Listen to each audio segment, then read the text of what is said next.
Ever wonder if Jesus is just too busy? Hey, I'm Mike. This is Temple on Wheels. Thanks for joining us today.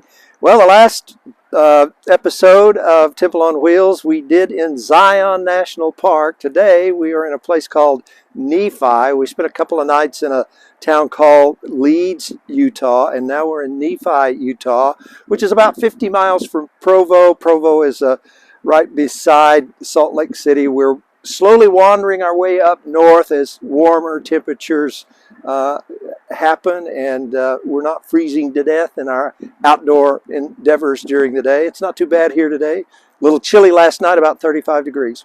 So the story I want to tell you today is found both in Mark, the Gospels of Mark and the Gospels of Luke, and it starts off about a father asking Jesus to come. His daughter's very ill. The man's name is Jairus. He is a synagogue leader, an important man in the church, and Jesus agrees to go and check on his daughter. His daughter's 12 years old, and she's very, very sick and on the verge of dying. So Jesus is on this emergency run.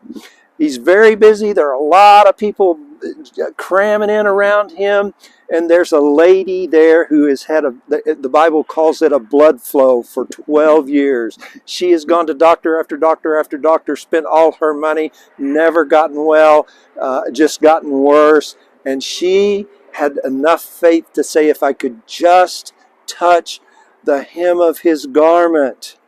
And that's what she did. And Jesus felt that, and he said, "Who touched me?" And no one could answer. And he again said, "Who touched me?" And Peter said, "Look at all the people that are just, shoulder to shoulder in there. How would we know who touched you?" And Jesus said, "Someone touched me."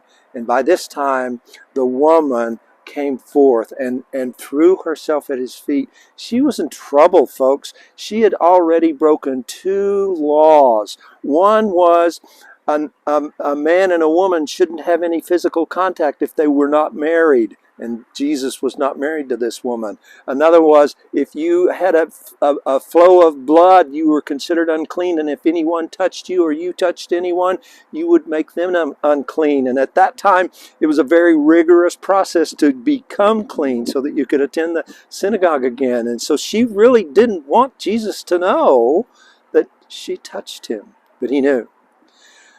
But immediately when she touched him, she knew that the flow of blood had stopped. And Jesus looked at her and said, "Your faith has made you well. Be of good cheer. You are healed." You know, don't we all have those times when we think, Jesus is just too busy to hear what I've got to say. I've messed up too bad.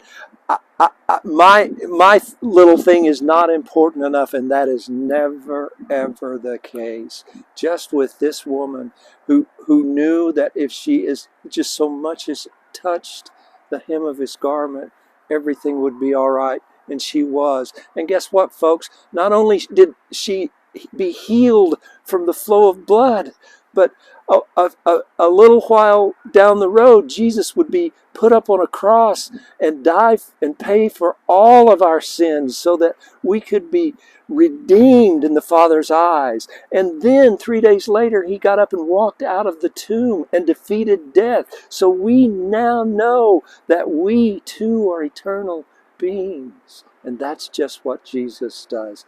Hey, thanks for joining us today on Temple on Wheels. Look forward to seeing you next week.